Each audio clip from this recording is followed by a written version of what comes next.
What's going on? Boys, arm yourselves. Order development. We'll see if there is anything we can pull out of this one. I dreamed that I died. And not in the fall off a cliff, wake up sort of way, but I mean, I started the dream lying in my bed, knowing there was nothing else to do, nothing else I needed to do, nothing else I wanted to do, and nothing else I could do. And then I died. And the rest of the dream was slipping into death and feeling okay with it all. And if God or the universe would grant me one realistic wish, a ask for what you want, but be reasonable, don't be an asshole wish, it would be to feel okay dying. No answers, no legacy, no afterlife, no purpose, just feeling okay, not afraid, dying. I'm tired and I don't want to do this anymore. I have started writing short stories instead of hunting on the high seas for novels, at least for now, because writing even a minimum word length novel is exhausting if you're trying to do it right, and it is not going to pay off. Maybe that's one of the reasons I don't have much sympathy for anti-AI artists. A machine is going to draw furry porn in your place for money. What a shame. Imagine pouring months or years into something, knowing as you're doing it, you're going to earn nothing from it. You aren't going to change anyone's life. You're doing it for yourself. It's exhausting. I moved over to short stories, maybe anthologies, instead of even novelettes, because if you are trying to communicate something, and I think my job in this life is to communicate something for some reason, I think you can get your energy, your message across, your vibes across easier, better, in a format people are more likely to interface with. Nobody reads. But if you get popular enough for something else and put components of your message in a form more palatable to people, you are more likely to communicate your message. Yahtzee Croshaw didn't publish anything, as far as I know, until he became Yahtzee. People knew him as Yahtzee, and then they published Ben Croshaw's work. I'm pretty good acquaintances with an author who is 10 times the writer I am, and he's an old man. His entire life, he has never been able to publish. He had to turn to self-publishing because to get published, you have to write very specific shit. You visit the erotica authors subreddit and interact with those people. Those people on that low level are the people who run publishing.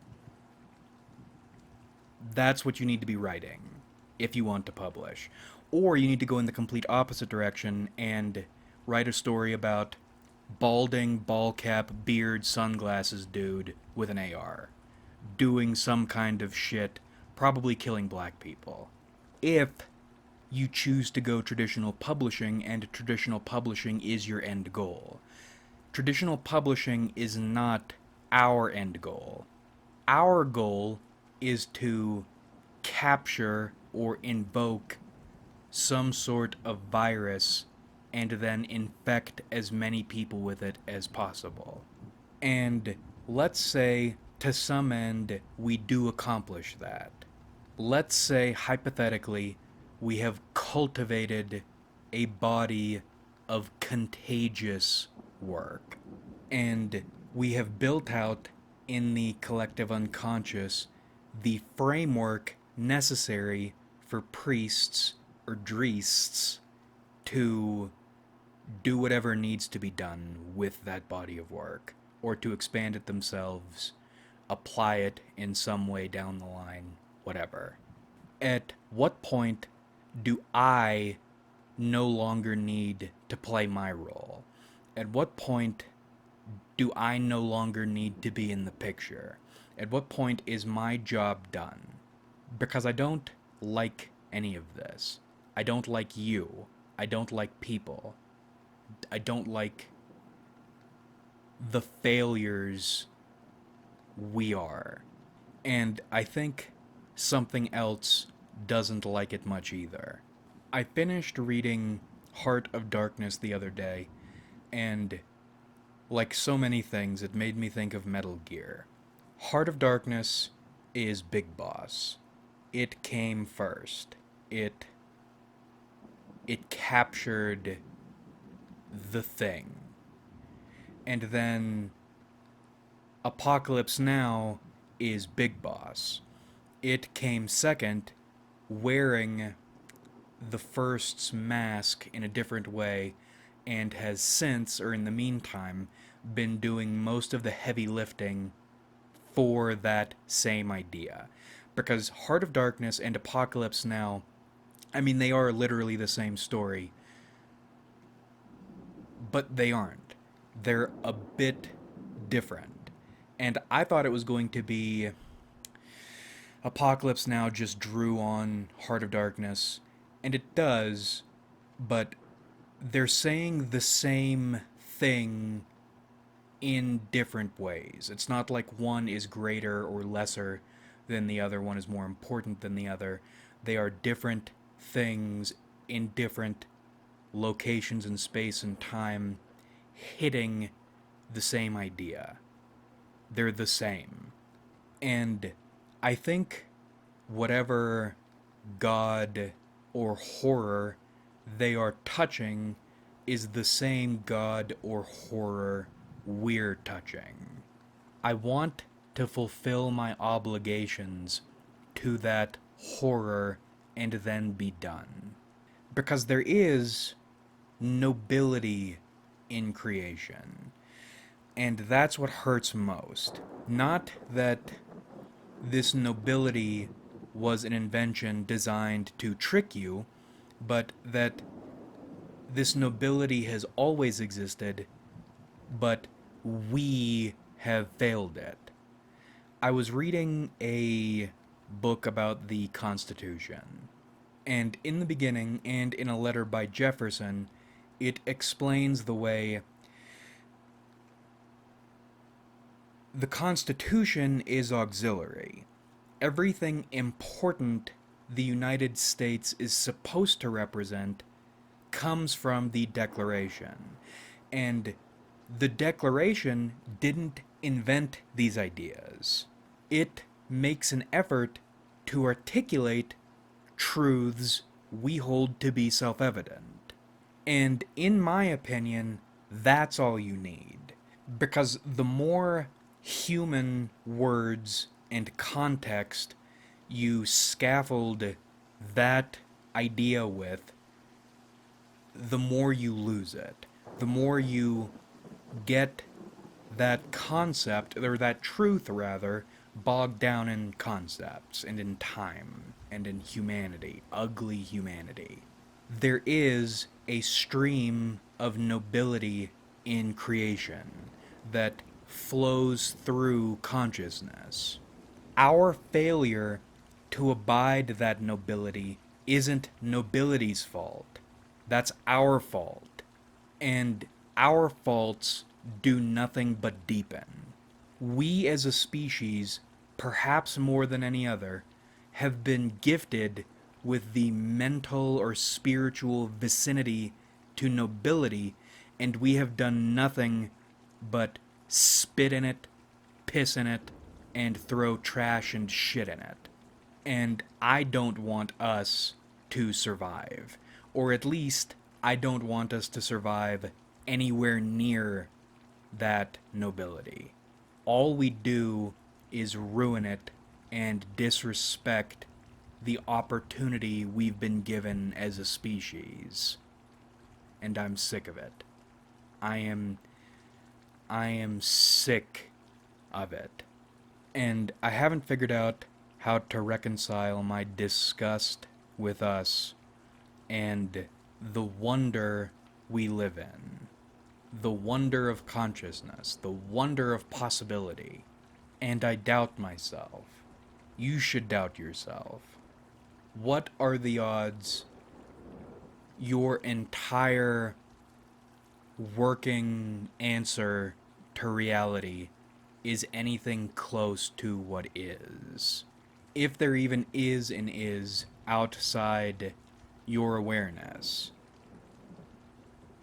how are you, what are you going to do if the answer, if there is one, is nothing close to what you thought it was and is something you dislike sincerely?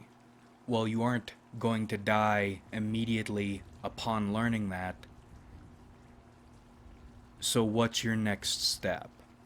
I want to do everything I think I need to do, reasoned to the best of my ability, and then to die without fear. It feels like being born into service in a trench in World War One. And if you haven't read it, All Quiet on the Western Front, really good book. I hear the movie or the show, whatever the thing they did recently is good, but it doesn't capture... Well, I mean, of course, no movie is as good as the book, usually. But there's one part, I don't know if it's in the movie or the show, that is in the book, in which the main character is trapped in a crater with a guy he stabs, and he gets a hold of his wallet and creates this image in his head of a way for him to redeem himself and do right by this man he didn't want to stab. And then the moment he gets out of the crater, it all goes away. It was just a momentary fantasy. And being born a human with a sense of purpose, especially knowing that purpose may not actually exist, it could just be an image as false and based in desperation as that Frenchman image was. There is an entire world out there, an entire universe, geographically, but also chronologically, and you are never going to see it. All you're going to see is the trench you were born in and will die in. And if that's all you get, if that's all I get, then I want to fulfill my obligation and then be done. You do what you do because it needs to be done, and maybe you love this thing, this concept, this totality that doesn't exist. Maybe it doesn't exist, probably doesn't exist, but you do what needs to be done for that, and then if there's nothing else, why linger? There's nothing worth doing outside your job. There's nobody worth knowing outside God. And your job and God may just be rationalizations, grand rationalizations. And before we cut it here, I remember I brought up Heart of Darkness for a reason.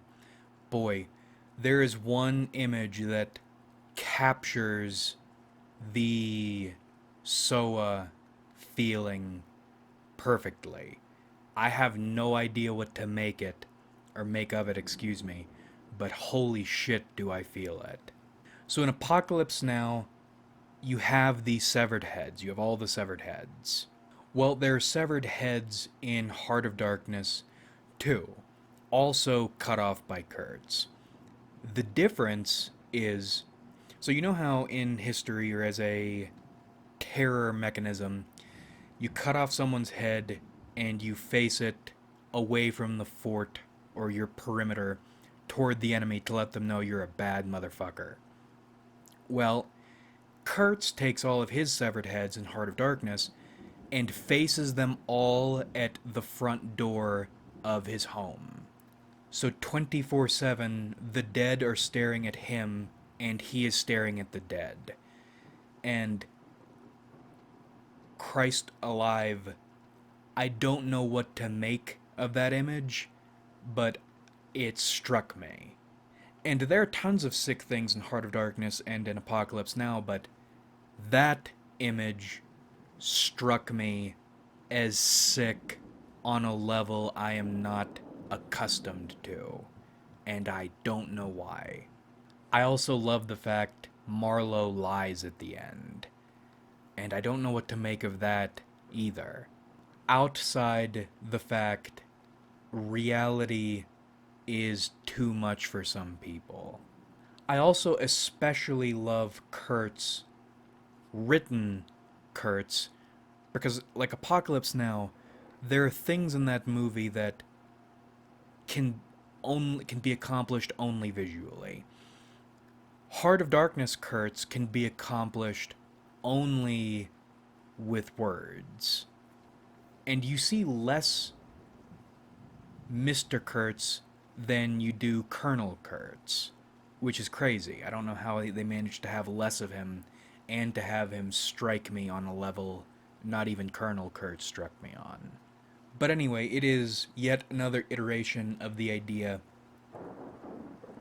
your corporeal form is just one expression of your essential form. Corporeal Mr. Kurtz is a tall, skinny, sickly man.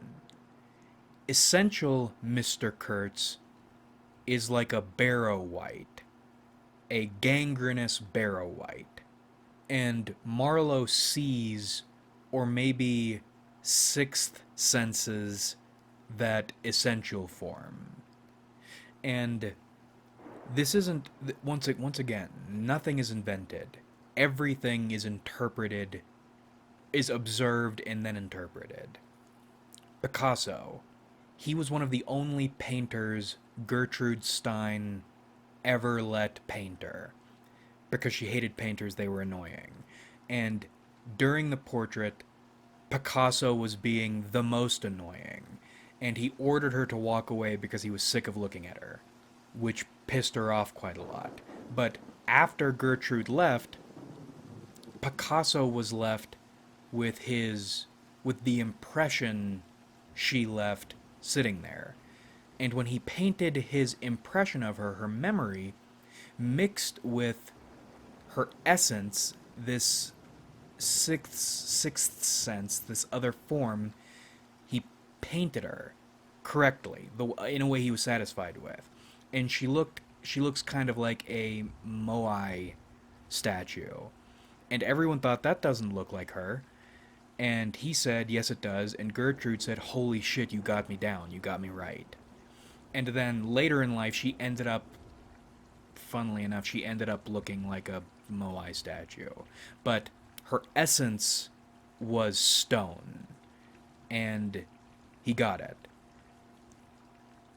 Your body is not all of who you are. Your body is an expression of some other agent. Or maybe not. Who knows? Like if you enjoyed, subscribe if you haven't.